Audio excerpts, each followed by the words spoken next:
Primeiro livro de Samuel, capítulo 18. Depois dessa conversa de Davi com Saul, surgiu tão grande amizade entre Jonatas e Davi, que Jonatas tornou-se o seu melhor amigo. Daquele dia em diante, Saul manteve Davi consigo e não o deixou voltar à casa de seu pai. E Jonatas fez um acordo de amizade com Davi, pois se tornara o seu melhor amigo. Jonatas tirou o manto que estava vestido e o deu a Davi, com a sua túnica e até a sua espada, seu arco e seu cinturião. Tudo que Saul lhe ordenava fazer, Davi fazia com tanta habilidade que Saul lhe deu um posto elevado no exército.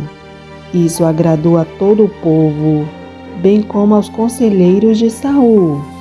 Quando os soldados voltavam para casa, depois que Davi matou o filisteu, as mulheres saíram de todas as cidades de Israel ao encontro do rei Saul com cânticos e danças, com tamborins, com músicas alegres e instrumentos de 3 cordas. As mulheres dançavam e cantavam.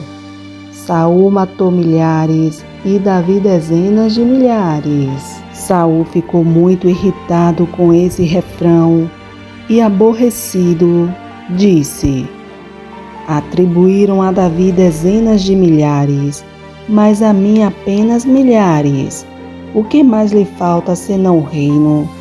Daí em diante, Saul olhava com inveja para Davi. No dia seguinte, um espírito maligno mandado por Deus apoderou-se de Saul, e ele entrou em transe em sua casa. Enquanto Davi tocava a harpa, como acostumava fazer, Saul estava com uma lança na mão e atirou dizendo: encravarei Davi na parede. Mas Davi desviou-se 2 vezes. Saul tinha medo de Davi, porque o Senhor o havia abandonado, e agora estava com Davi.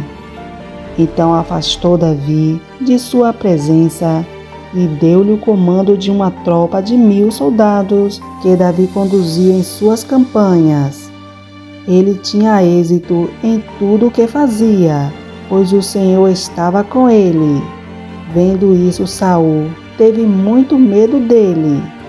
Todo Israel e todo Judá, porém, gostava de Davi, pois ele os conduzia em suas batalhas. Saul disse a Davi: aqui está minha filha mais velha, Merabe. Eu a darei em casamento a você. Apenas sirva-me com bravura e lute as batalhas do Senhor. Pois Saul pensou: não o matarei, deixo isso para os filisteus. Mas Davi disse a Saul: quem sou eu e o que é minha família ou o clã de meu pai em Israel, para que eu me torne genro do rei? Por isso, quando chegou a época de Merabe, a filha de Saul, ser dada em casamento a Davi, ela foi dada a Adriel de Meolá. Mical, a outra filha de Saul, gostava de Davi. Quando disseram isso a Saul, ele ficou contente e pensou: eu a darei a ele, para que ele sirva de armadilha, fazendo cair nas mãos dos filisteus. Então Saul disse a Davi: hoje você tem uma segunda oportunidade de tornar-se meu genro. Então Saul ordenou aos seus conselheiros que falassem em particular com Davi, dizendo: o rei está satisfeito com você, e todos os seus conselheiros o estimam. Torne-se agora seu genro. Quando falaram com Davi, ele disse: vocês acham que tornando-se genro do rei é fácil? Sou homem pobre e sem recurso.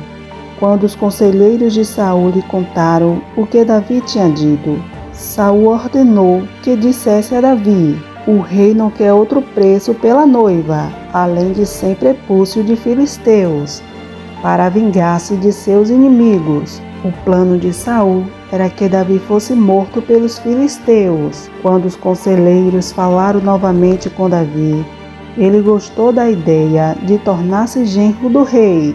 Por isso, antes de terminar o prazo estipulado, Davi e seus soldados saíram e mataram 200 filisteus. Ele trouxe os prepúcios e apresentou-os ao rei, para que se tornasse seu genro. Então Saul lhe deu em casamento sua filha Mical. Quando Saul viu claramente que o Senhor estava com Davi e que sua filha Mical o amava, temeu ainda mais e continuou seu inimigo pelo resto de sua vida. Os comandantes filisteus continuaram saindo para a batalha, e todas as vezes que o faziam, Davi tinha mais habilidade do que os outros oficiais de Saul, e assim tornou-se ainda mais famoso.